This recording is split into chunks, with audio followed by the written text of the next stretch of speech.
I recently graduated with a master's degree in cybersecurity and information assurance, and I was always focusing on the blue teaming role because that's what I'm interested in. But again, big Simply Cyber fan. I've been following Jerry's work. My interest sparked thanks to him in GRC, and here I am. You also act as a bridge between the technical people, the business people. Yeah, that's how I even got this far. I have a mentor. So I actually last week for a stretch assignment, actually. So we'll see what happens today. I just keep bumping up again with this statement, it's tough. Why is it so tough? I'm just trying to join on events and trying to, ask people if they have any side projects that they're trying to work on and they want me to tag along. Hello, everyone. I'm really excited to have you all here for this session. If you're looking to break into GRC or transition into it, you're in the right place. Today, we have someone who doesn't just work in GRC, he lives and breathes it. He's the one making sure businesses stay compliant, the calm in the storm when things get risky, and the expert keeping everything running smoothly behind the scenes. We're lucky to have an amazing speaker. Steve McMichael, how are you doing today? Hey, I'm great. Thanks so much for taking the initiative to have this conversation and to see who wants to get together to talk about it. Well, thank you for being here with us. Well, it's my absolute pleasure and certainly one of my favorite topics. That's why I made a blog and a YouTube channel, CPA to Cybersecurity. It's about my journey crossing over, and I was surprised that it was possible to even do. And I want to share what I found on the other side for others to help, help people break into what I have found to be an underappreciated and actually awesome career path that I think others would enjoy too. And I didn't know what GRC was or that I could break in coming from finance. And I'm so grateful to people that helped me do that. And so I want to pass that on and do it for others because I think there's a bit of missed opportunity to help great people find great jobs and to help join the mission of, cyber risk reduction, coming from all sorts of different backgrounds. So I think what I'll do is I prepared a little bit here. It's about reflecting a year later on some of my break into GRC type blogs and videos, and then I can kind of summarize those. I've given you this link, and then also I can talk about my thoughts on these and maybe adding a few things now that it's been tested 12 months out in on the internet. So does that sound like okay for an agenda? Yeah, that's perfect. All right, awesome. And then I think I'll ask a few questions along the way, and I want to talk about you and your careers and how you want to break in and maybe apply some of these concepts. All right. Yeah. So let's jump into it. So I just want to thank I did thank you, Reem, and all of you for joining, and also for Luigi and Arun to mention me to make today possible. I think what an interesting example of the power of networking. That was awesome. Everyone that's here today was so excited. They were all like, "Oh, how did you set this up? We're so excited to talk to Steve." So thank you very much for being here with us. No, of course. And I think, we're going to talk about career development plans and that relationships component. And that's certainly an exciting and interesting and powerful aspect of joining communities to learn and engage, and it'll unlock things for you. And if we take a look here at the theme, it's, what's standing in your way of breaking into cybersecurity? So when I was at the bottom of these stairs here, holding on to that calculator, which I still use all the time, by the way, but it was like, I went from being told that it was not possible for me to break in to learning that it actually was possible because it's a team sport with diverse skills, to being on the team, figuring out how to operate, and then to leading the team and being a hiring manager and a recruiter. And so it's all about how to remove those barriers. And, I kind of mentioned that I'd benefited from content and influencers or whatever you want to call them on the internet, and like specifically here, like Kip Boyle, he told me what GRC was. I didn't even know what the acronym stood for in 2018, 2019. Seriously, and I signed up for his How to Get Your Dream Cybersecurity Job course, and it was a real epiphany moment for me when he said, Steve, there's this thing called GRC, and actually, you can bring a lot of transferable skills to that as an accountant or a person with a business background. And so, Steve, I know you're flooded by the vast size and complexity of the cyber domains, right? But the key is, within GRC, strive for about 20% depth of technical knowledge across the broad domains. It's like, wow, there's actually a path here. And not only is it helpful to have someone in that GRC broad viewpoint, but you can bring to that, and the more technical teams on the blue team and the red team, for example, your business acumen, your project management skills, your data analysis skills, communication, leadership, right? There's a lot of business and soft and, operational skills that you can offer to advance the goals of the team. So I'm not going to win a capture the flag, but I'm going to try a capture the flag, right? I want to be able to talk shop, but I bring a different dynamic to the team effort, and that's a cool thing that I don't think is well understood in GRC. And then also, your understanding of the business or the hospital or the school board, that is a valuable thing.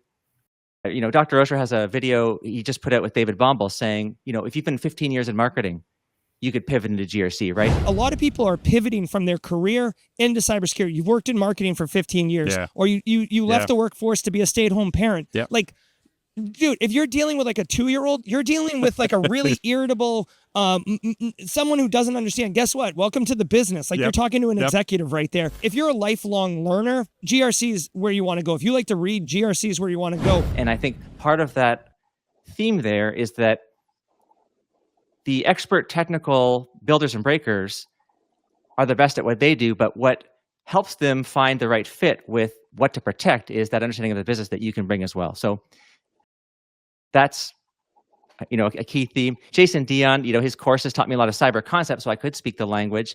He told me that there were accountants and other people that had broken in, and then Dr. Osher didn't just say other people can do it. He threw it a little love, right, in that way that only he can, right? And on a technical basis, and I think these are some concepts you could consider applying to your own journeys. He helped me figure out the value and how to use NIST and cybersecurity framework after I had tried it and kind of failed with it. Like, I just started going through NIST 853 and I got stuck and kind of walked away from it. But then he basically gave me some technical knowledge on this topic that allowed me to latch on to CSF, apply it on my day job, and it was very beneficial to not just myself, but my team. And we had some good results from learning about that concept and learning how to apply it from a practitioner out there who took the initiative to go talk about it, make a course about it, right? And then this is a key piece here that you'll find over and over in my content. You have a desired state of working in GRC. You have a current state. In making your gap closing actions to get there, you can lay it out in a career development plan in this ratio that Harvard recommends. So anyways, that's kind of the overall theme, and I can give you more context. A little bit about me. So I'm an instructor at Simply Cyber Academy. It's all about helping people accelerate their cyber careers in a value-adding way, all killer, no filler. And I love, meeting with students and people interested in this topic. I have some business degrees and some certs, and I'm the director of GRC at a software company, but views expressed are my own when we have these conversations. Of course. And here's my first video. It has the most views, how to break into GRC. And yeah, it's basically 3 first steps, right? So you're doing this right now. You are showing that you're curious. You're exposing yourself to the books, the podcasts, the blogs, the communities, right? And trying to immerse yourself in it. And that's kind of where it all starts. And then how far along are you all in that, right? Is this? I feel like yeah. Most people in this meeting are a little further than I am. I'm still trying to learn about it and break into it. I think Joy has a little more technical experience than me, right, Joy? So I recently graduated with a master's degree in cybersecurity and information assurance. And I was always focusing on the blue teaming role because that's what I'm interested in. But again, big Simply Cyber fan. I've been following Jerry's work, and he made me realize that often the blue team also has to do the GRC stuff. Like, you need to be aware of that. So yeah, like, my interest sparked thanks to him in GRC, and here I am. It's a very collaborative space working in information security or cybersecurity, where all of the roles do need to work together, and the more they understand each other's perspectives and interests and missions, the more effective they'll be.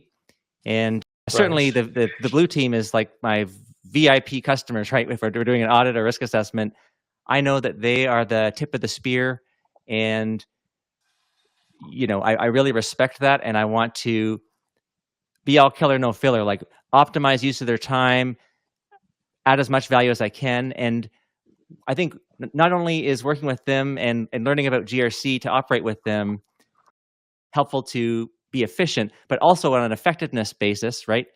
You help them prioritize on the right things by aligning it to the business objectives and prioritizing. And then ultimately, they're doing their best to protect, detect, and respond. And then we're about like due diligence and due care. Let's make that provable compliance. Let's make sure that we have the appropriate documentation and controls and compliance in place that supports everybody and is important as well. You also act as a bridge between the technical people, the business people. Oh, great point. Yep. That's right. So at a kind of a funny, playful example, it's like, security awareness. If I have to send out nasty notes about, a certain compliance topic or a user awareness thing, I've got to do it, right?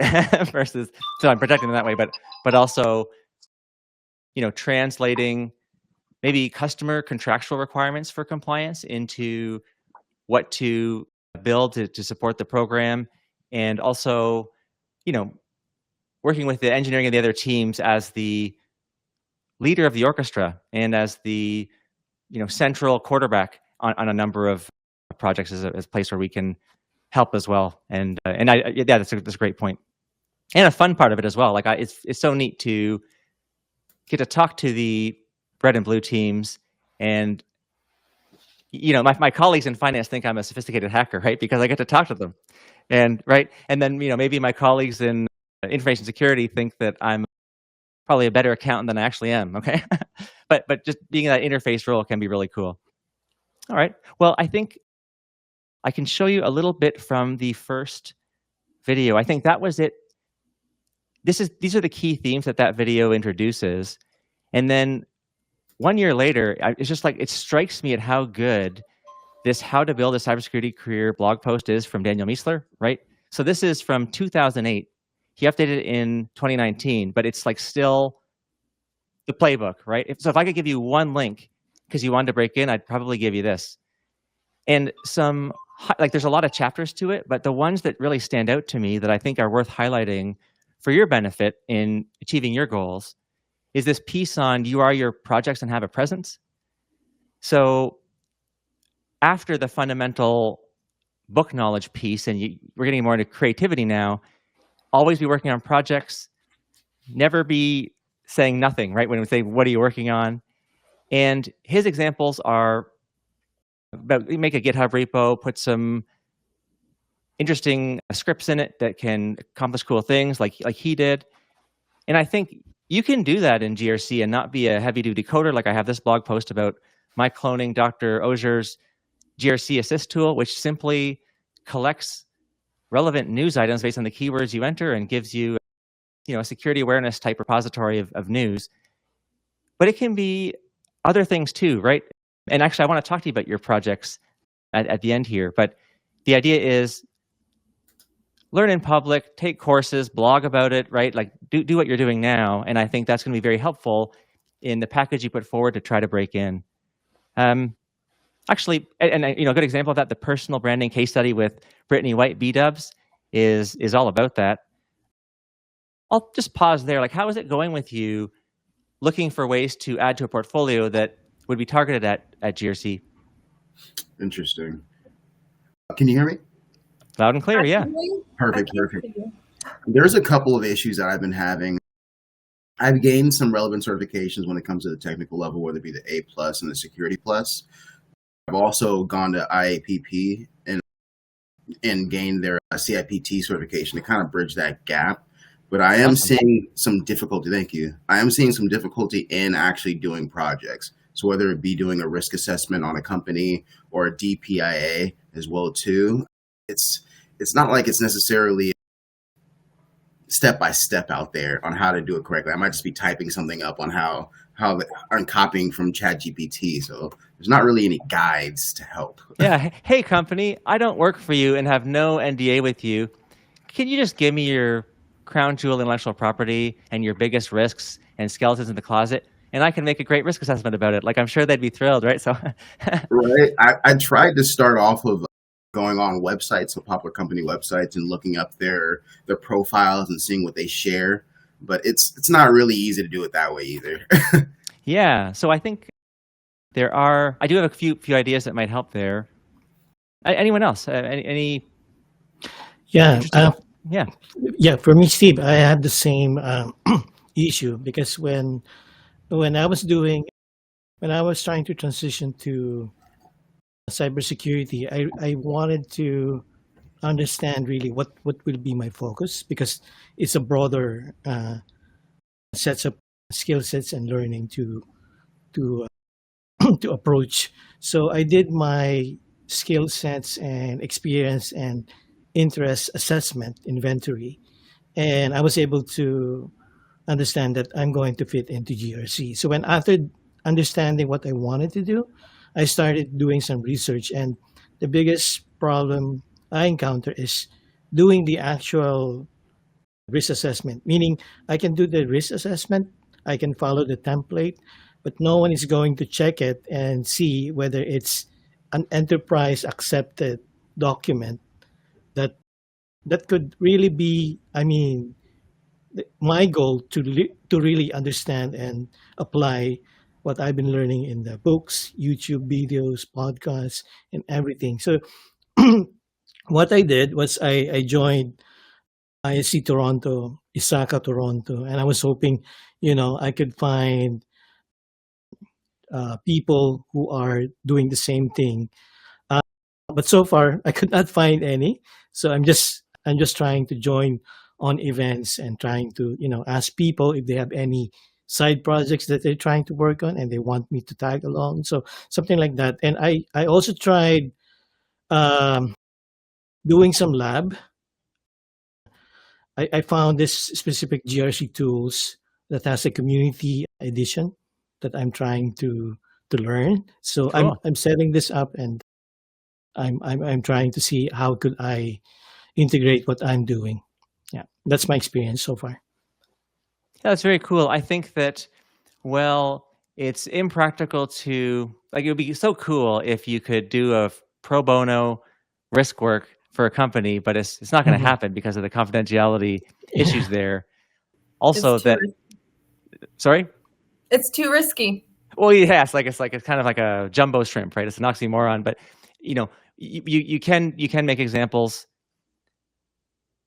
in areas that you can control. You can go to charities and nonprofits and just help them. Like, you could be on the board of a daycare to help them with their cyber hygiene, right? And then that might be a little bit that's a little bit different of a relationship with that organization than something like cold calling a mom and pop shop. But what you can do is use like fictional examples, or let's talk more about that towards as we go in. But that's just helpful to understand kind of where you're at, and that's certainly a challenge in this space that the community might be helpful to unlock opportunities with. All right, and then so I'm still kind of scratching the surface of some of the key points to go through today. But in terms of like that essay from Miesler, he said this about certs in 2008, and I think it's still pretty good. Yes, certs matter, and so do college degrees, so does experience, and so does anything else that hiring managers or people think matters. I like to explain certs like so. You need your CISSP, you should get an audit cert, and you should get a technical cert. And we'll talk more about this, but I mean, and he's more technical than GRC, but that's just, kind of interesting that there's problems with all of these, but I still can't disagree with that, the broad strokes of that. Landing your first jobs, in order to be useful on day one, it requires some combination of these three things. One, a degree in computer science or something InfoSec related, which I didn't have. Two, a set of good certs that show knowledge similar to a degree. And three, a body of practical, tangible project work that shows you can actually do the things to be asked to do in the job. Now, he's not talking about risk assessments. He's talking about his password lists and automation hacking type capabilities that he has in GitHub. But we can still consider those broad themes in GRC. And as we discussed with my Kit Boyle example, it's not necessarily a deal breaker to not have a computer science degree. They talk more about that in this awesome video, which I touched on, but you can check out. There's that 15 years in marketing example. And then another one here is Sean Nunley from Cloud Security Office Hours. When he heard my story, he basically said to the group, like, the reason I founded Cloud Security Office Hours is because of stories like Steve's. Like, so many people thought that they didn't fit, and they found that their skills fit. And, you know, that's just very encouraging and inspiring. And, you know, I hope that helps more people consider this unseen path. One more thing in the Meester article that I think maybe you could differentiate yourself from other applicants by focusing on is mastering professionalism. So failing at this means that your content can be world-class, but you can still be unnoticed and passed over. And I think that the G in the C in compliance puts GRC at a higher standard of ethics. And I think it's an area that accounting gets because it's hundreds of years old, but maybe cyber isn't as mature yet. But here's Meester saying cybersecurity is transitioning from wizardry to accounting. Like, it's professionalizing more. And I think by creating trust, by living the values, leading with acting and integrity is something that maybe could help you stand out from the crowd. All right. This is outside the Meester article, but just sort of in general of my how to break in 3 steps. Get specific about the jobs to apply to. You got to kind of niche down, not just in GRC or whatever it might be, but also I really like this picture from Kip Boyle on determining, you know, do you want to get in consulting, a non-tech or tech company, self-government, right? And the resolution isn't great here, but adjust that, I guess. You can see that there's all sorts of considerations on types of company. And the same GRC analyst job or GRC manager job or whatever is going to be very different depending on the company, the industry, the company, the size, and the culture. So it's ideally to be as targeted as you can, and you could trace it all back to job postings. Like working at a hospital won't be the same as working at a bank, pretty much. Yeah, right. So that's a good example. So they're both large-ish. I mean, they're small banks, they're small hospitals too, right? But they would be regulated. So banks have financial regulations. In the U.S., hospitals have HIPAA. Are you all, well, one of you, Carlito's in Canada, are any of you are the rest of you in the U.S.? Yes. Yes, sir. Yeah. Yeah, like, so I'm Canadian. My parents and sisters are dual citizens with the U.S. There's probably a better job market there in terms of having more regulation like HIPAA and kind of market forces that need compliance and assurance. And if you're getting to a hospital or financial institution, it's going to be fairly heavy duty kind of compliance needs. And that's a great, because that's where you can help. There's more jobs in auditing and compliance, and you can use that as your entry point to break in. And that's where, with this cybersecurity career pathway tool, cyberseek.org, it talks about you can go from financial and risk analyst into, you know, cybersecurity consultant. They don't have GRC on it, but that's probably one of the closer ones. And that was kind of the path that I took. I was in Sarbanes-Oxley, like financial audit type compliance, and pivoted into the GRC commercial compliance. One other thing, back then I was listening to Risky Biz for my staying abreast of the news and hearing those fascinating stories that inspire you to learn 2 to 4 times faster because you make an emotional connection with the subject matter. Lately, it's been, or for the past year at least, the daily cyber threat briefing is really good. If you've, are any of you seen that or have heard of that? That's typing I see. Yeah. Yes, sir. Yeah. Joey was just talking about it. He watches a lot of the videos. Yeah, that's right. There's some great stuff, and yeah, I learn stuff every day. All right.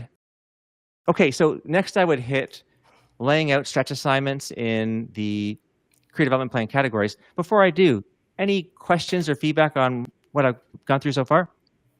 Yeah, I have a quick question, Steve. So in your experience, when you're hiring someone, what are the skills that you expect them to have on day one? Okay, well, we're going to lay out the career development plan and list out some technical and enabling competencies. So I'm going to hit that very shortly. Okay, thank you. Yeah, thank you. Anyone else? I've been seeing, and I'm sure everyone's been seeing it, everyone talking about how the tech field is very hard to get into. And I see a lot of people saying that nobody should be trying to join it in 2025. There's lots of gatekeeping in GRC and cybersecurity in general. Do you think there's truth to that? Do you think there's some truth to that? Well, yeah. So a couple of things that are on the page here. One is, this is hot off the press. This video where Dr. Osher is talking about how he basically sees demand and growth for GRC.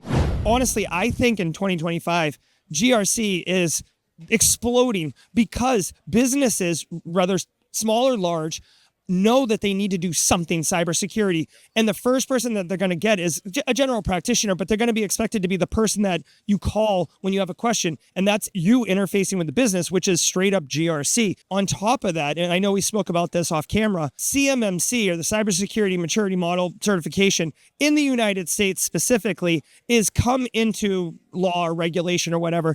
The government is now pushing down security requirements down on you, and you have to attest that you are doing it. Audit, which is a key skill set of any GRC practitioner. So if an organization, and again, let's get back to the money, right? So if an organization cannot bid on a multi-million-dollar contract until they prove that they have security controls in place, and they do that through audit, and by the way, having someone come in and tell them what the controls are and how to roll them out, like, they won't get that money. So right now we're talking, okay, I can hire someone for $100,000 a year. Let's make it nice, easy numbers. $100,000 a year, so I can potentially win a multi-million-dollar contract. Business is going to do that over and over and over again. So as far as I'm concerned, I think GRC is not just on the rise. I think it's explosive and like the right place to be. So he's more of an industry expert than I am, and he's more attuned to the American market than I am. So I think I want to defer to him on that broader view of GRC career opportunities. And then also, though, this is a very common student question that I encounter, and I've got it down here. Why do you keep saying it's tough? There it is, bumping into this statement, it's tough. So this was only a couple of weeks ago. GRC job seeker says to me, yes, I've watched many of your videos and they're great. I just keep bumping up again with this statement, it's tough, because I had just said it, right? Not just from you, but from everyone in the cyber field. Tell me about himself. Why is it so tough? I'm not yelling, I promise. I just can't seem to understand what it is that makes me not a candidate, right? And so I think I just want to balance everything I say with, it wasn't easy for me and it's not easy for anyone, right? And so, but I guess, but I did it, and I'm not a snowflake, and you can do it too. You just need to, David Bombal says it too. He has tons of inspirational stuff, and he's got a super inspiring. Do you guys know David Bomball's origin story? No, I don't. No. In a nutshell, so like I've for a long time been linking to his stuff. He couldn't afford to finish his university degree, so he couldn't finish university or college, wherever it was. He had to work retail, long hours, and couldn't study. But he decided at a young age that he was going to study in the evenings, in the few hours that he had, to cert up and break in, and it changed his life. And he thanks himself now, like was he in his 40s or 50s or whatever, for that decision he made in his 20s when life was really hard, and he, things were really challenging for him. And he'll say, like, I know a security engineer with one arm. So you think, anyway, so like, I don't know. First of all, I'm not in the same league as David Bombal. What I'm saying is that anybody that tells you can't do something, and despite the macroeconomic environment, which isn't great, you can do anything, and then take. There are resources like from Dr. Osher with his Cyber Career Launchpad here, and if I can do it, you can do it too. Because I was told that I couldn't do it. I feel like a lot of the competition doesn't like. You see that there's lots of competition, but it seems like most people, a good amount of people, doesn't want to start from the bottom. They just want to jump straight to a GRC job. They don't want to start with like learning networking, learning all the basics first. They just want to get a nice certificate and expect to get a job just because they got the certificate that someone told them to get. And I feel like that's what sets you apart from other people, is you actually take the time to put in the work and learn everything before, and like starting from the bottom and climbing your way up. Yeah, I think, well, and let's hit some of the skills to make that climb. So it's right here. So you want to be a GRC analyst. Not my ratio, it's Harvard's, and they're biased towards education, and they say it's only 10%, okay? And so what are some things I can specifically do? There's more in the video, and this is hitting your point, Reem, right here in terms of, like, let's consider progression over time. And so how solid are you in, as technical competencies, if we use the CISA and CISB domains, right? Not that these are the authoritative sources, and they both, frankly, have challenges that I talk about in the CERT roadmap blog post, but CISA is good in terms of being able to provide assurance and bring it into, you know, an IT system environment. And then the CISB, it's not deep, but it's broad, and it is very helpful to get that exposure to, you know, every single one of those domains is a career. Okay, so it's like, wait, I gotta go 8 lifetimes to master this stuff, right? And I mean, maybe you don't want to do the CISB out of the gate, but in Security Plus, you're getting similar breadth of domain type knowledge, or in all sorts of stuff. So the idea is, look at these domains and think about what you would need to be more comfortable, have that 20% skill depth or whatever is appropriate. There's also a concept of T-shaped skills that I certainly applied. So I was really strong in the access and change management domains or control families, or whatever you want to call it.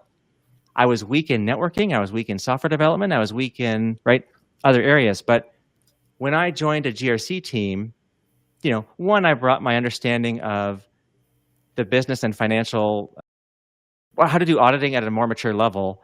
And I had a bunch of transferable skills. But on a technical basis, I was stronger than the current GRC team on access and change, because I had done the heavy-duty regulated audits, and I had gone way into the weeds on those areas. And so what was cool was I could put points on the scoreboard on day one. So like going back to Carlito's question of what do you want on day one, it's like someone that can add value right now. Because then when I had to bug the, you know, the manager of security operations or whoever it was, or of networking or whatever, it was reciprocal. I was able to advance the team's goals with the access and change domain knowledge. But when I had a dumb question about networking, it was a safer environment for me to ask the networking person, because I had deposits made in the reservoir of trust, right? So anyways, this T-shaped skills idea is another one to punch in, depending on where you're applying. And then governance, speaking security so that was the technical domains, but then enabling competencies. And I borrow from the accounting profession, but acting professionally and ethically, everything you put on social media is permanent record, leading, collaborating, managing self, adding value. Right, so I think someone that can, before they get through into their audit checklist, to talk about the risk that we're reducing, or the origin of the project, or the customers it's enabling, you know, that's very helpful to explain why we're doing this risk work that can feel, you know, bureaucratic and with friction, but there's a reason we're doing it. Is because we don't want to drive off the rails, right? And then some stretch assignment ideas, they're on the page here. Maybe I won't go through them all, but, you know.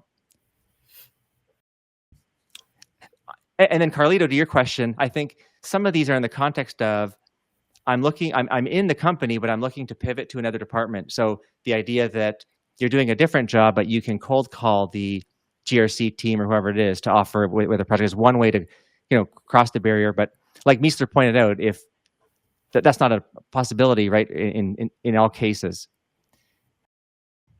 Yeah. All right.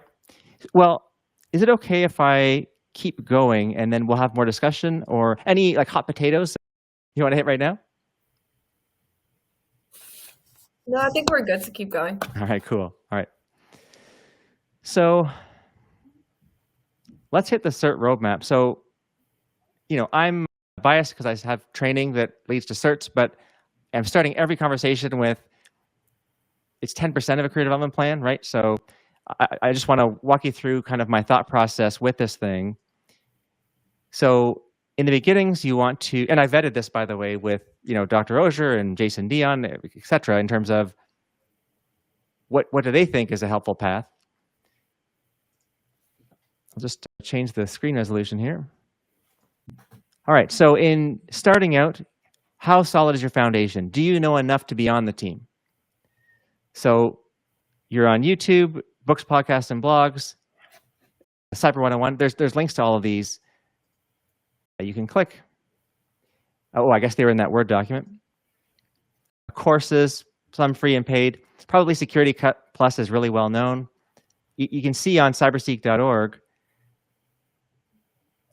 it's on all the job postings. Boom. Like you want to focus on what's on the job posting, and Security Plus leads the pack. But I don't have Security Plus, okay? It's not one size fits all. Then from that point, then now you kind of understand the basics. Can you talk about how GRC functions add value to that?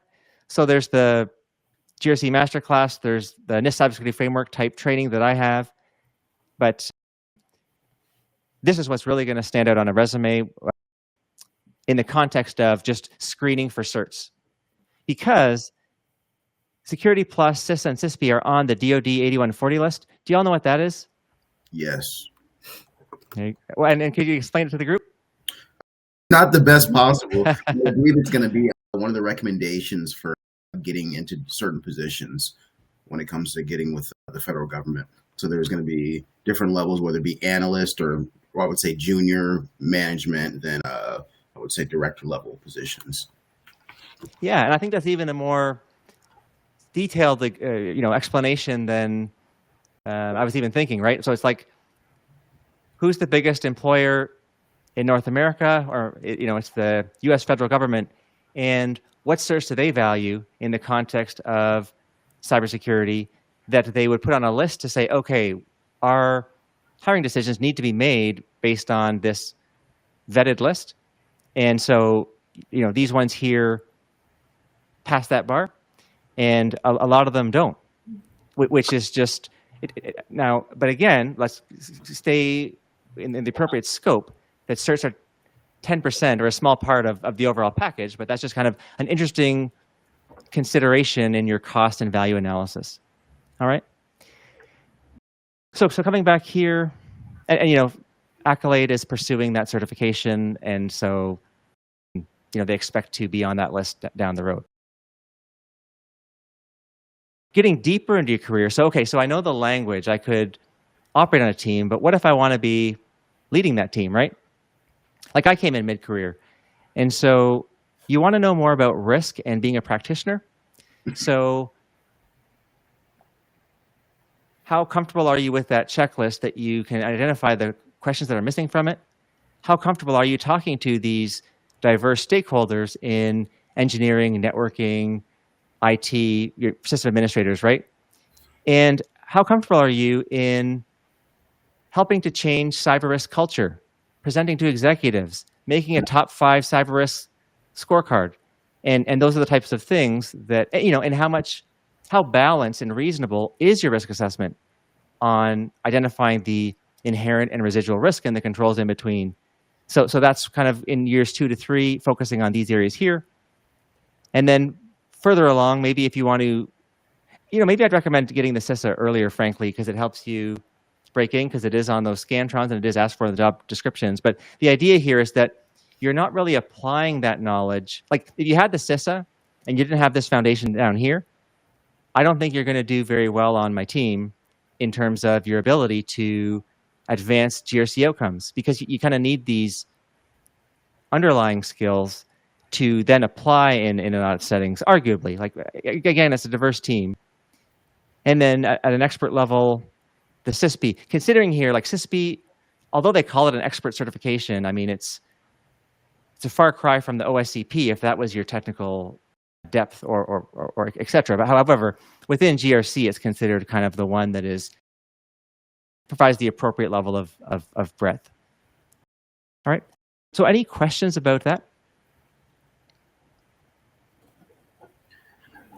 Could you scroll back up to the year 1 to 2? Because I think that's probably the most relevant for. Yeah, you got it. Okay. Do you think that CC is a good certification to start with? ISC2 square, ISC square CC? You think that's a good? Yeah, good question. I think that certainly fits into this area. It's not on job postings, but it's and I also I try to rise above the fray of the cert bashing. You know, which one's better versus the other. So it's like I wouldn't tell you not to get the CC, and I think it's great to do anything to establish your foundational knowledge here. And the price is right if it's free, and then to maintain it does cost something, not much. And there's also the Google certificate, and the all of this stuff is helpful in this area. That said, I didn't put it on here, but there it is. It's in the runners up. Bottom. I think it's underneath like at the very bottom with A+ and Network Plus. Yeah, so it's worthy, but I didn't shortlist it as the top recommendation. But again, this whole thing is fairly loose.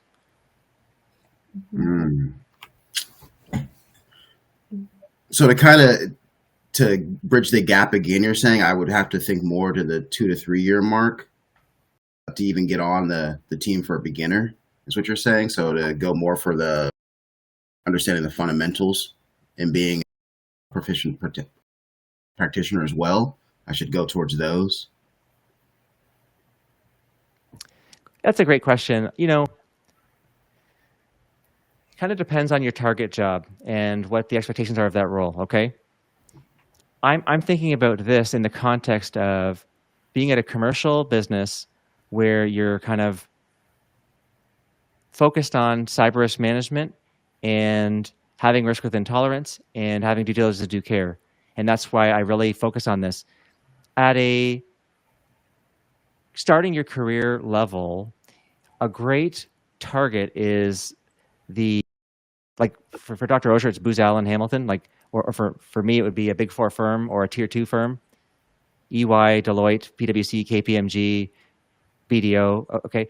And so those consulting companies might want you to be doing very specialized, Sarbanes-Oxley compliance, access and change controls in an IT environment, okay?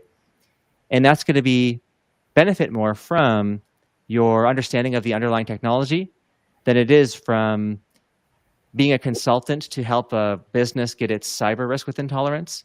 So there's a lot of feeder jobs in those consulting firms. And then CMMC in the US, right, is considered a growth area with roles of that nature. And it would require maybe further technical competencies beyond Sarbanes-Oxley with access and change, getting into more comprehensively. But I think a good entry point is compliance, and maybe compliance is, it is focused on these things too, but it's, you know what? You asked a very good question, okay? And it's so nuanced and it depends. It's like, I just need to zoom. I can't tell you the perfect path to follow, and I can't even give you an answer that I am confident with it, because I think you just need to consider all of these things and tailor it. And then so you start with the industry, company, and culture, look at the job postings, see what it wants, and then connect that to your stretch assignments for yourself to become that GRC analyst or GRC manager, and then consider putting something from here on this list, right? I think that's how to think about the problem. Yeah, I was looking at some entry-level jobs or positions you were looking at or talking about from Doletta, and it looks like they list all the certs you're talking about, whether it be the CIPT, Sec Plus, but it's like you said, I'm going to have to link to these stretch assignments, the 70% experience. I have the rest, but the 70% is the hardest part to gain. That's right. And so you need to, well, first of all, something that was helpful for me was get within a company. So that's maybe a different context, but it's like I use the relationships to ask for a stretch assignment. So I wouldn't have got that stretch assignment if I hadn't done that mentoring. So finding a mentor that can get you a stretch assignment is something that might help in that regard, in terms of you started with the relationship section to try to pivot into that next one. Yeah, that's how I even got this far. I have a mentor, George Usi. So that's how I even got this far. I was learning or even getting to GRC. So That's I awesome, actually right? last week for a stretch assignment actually. So we'll see Good what for happens you. today. And then I think there's further reading how to approach a mentor, the 3 types of mentor, and you set the agenda, be very punchy in what you're asking for. That's another Daniel Meisler article that I link to all the time. Okay. How to approach a mentor, but no, good for you. And I think that's a great case study in how to do this. All right, and then I think we've hit the key bits on the cert piece. Something that I don't think is understood, or broadly understood, is that there is value in testing yourself versus the self-study to actually. There's a lot of flaws with the certification industrial complex and the industry. However, there's benefits to consider in your plan, and that test day when you actually show up and try to prove it, I think is something that is helpful. And then also in thinking about like hands-on, so getting back to our project discussion and how do I put my portfolio, like GRC isn't capture the flag, okay? It's solving problems, right? So I think in a job interview with a GRC hiring manager, if you don't have a lot of the, technical skills, if you can talk about, well, listen, I used the Picardy framework, or like, I help bring order to chaos. I come into the group and I identify the problem statement and make sure we nail it. And then we identify alternatives with decision criteria and a recommendation and implementation plan, right? Like, if someone asks you to buy something or to do something or to change something, a fair question is, what alternative did you consider and reject that this is your recommendation, right? And it's like, and folks, like, do we even know what the problem statement is? So I think these business skills are very helpful in GRC, being that leader of the orchestra, I guess, and also just generally for problem solving to get good outcomes. And I think working hard, like eating the elephant of an audit, right? I mean, they talk about the work-life balance in GRC being superior to being on call, of course. However, you ever have an urgent customer request? You ever have a giant audit, right? Like it can also be very demanding. And I think if you've demonstrated your perseverance and ability to rise to the occasion in other professions, I think that's going to go a long way here too. All right. And then wrapping it up then with some ideas for your portfolio. Take a course, start a blog, and learn in public with it. Do the same with a book, make a book review or whatever it is. It doesn't have to be a GitHub repo, but there's no reason it can't be. Like I would encourage anyone to try this GRC Assist Python tool and then now when you apply to a job and it has a GitHub repo link, you've got one. And right, and just kind of click along with this, and I think it's not only helping you understand the IT space better, but it's also a practical tool you can use. There's this Fabric project you could check out the same way. Making a cyber risk scorecard, I guess, in a fictitious type case if you don't have an actual client. And that was it. So I've got one comment here I can check here, but I'll open up to the group. Any thoughts or questions or reflections from what you've seen so far? We are currently starting on a project. And I think, Joy, did you want to tell him a little about it? Yeah, so like Reem said, we're planning to work on a project, and it's basically like a GRC framework for a business, and we've narrowed it down for like a fintech organization. Cool. And we have a couple of questions, and I had a personal question because like Please. towards the fulfillment of my master's degree, I was like also asked to make an audit report. And while doing that, I realized that aligning security controls with business objectives was key to gaining stakeholder buy-in. So I would love to hear like how you at your company or like in general ensure that security strategies balance security priorities with operational goals. Yeah, well, that's a great question. So I think I'll just talk generally, views expressed are my own, like this is how to do it in practice. Of course. I think something that is valued coming from the accounting space that does a lot of audits into the cyberspace well, that's that unintentional pun there, cyberspace, but bring it to GRC team, is to be balanced.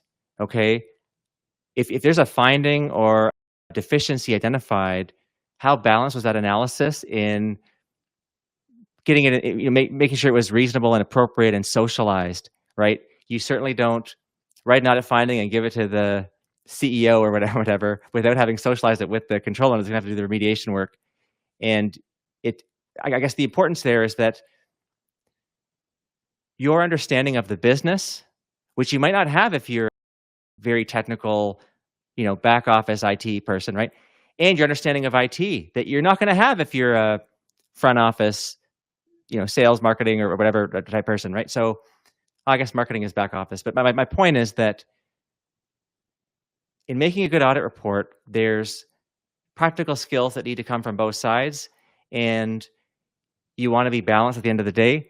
And then I guess to ground it in, if you classify the deficiency in the context of, cybersecurity framework categories as the best way to run your security operations in a comprehensive way.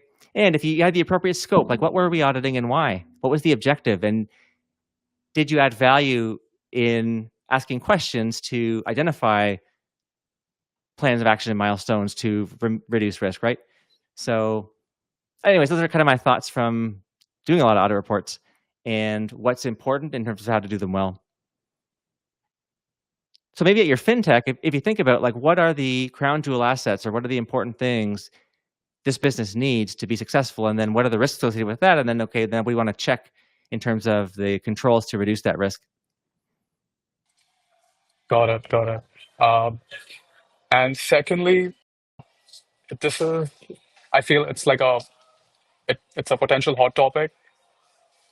I'm sure you've heard about quantum computing, and I think I read somewhere yesterday that the government has already mandated all federal agencies to start procuring quantum hardware starting 2027.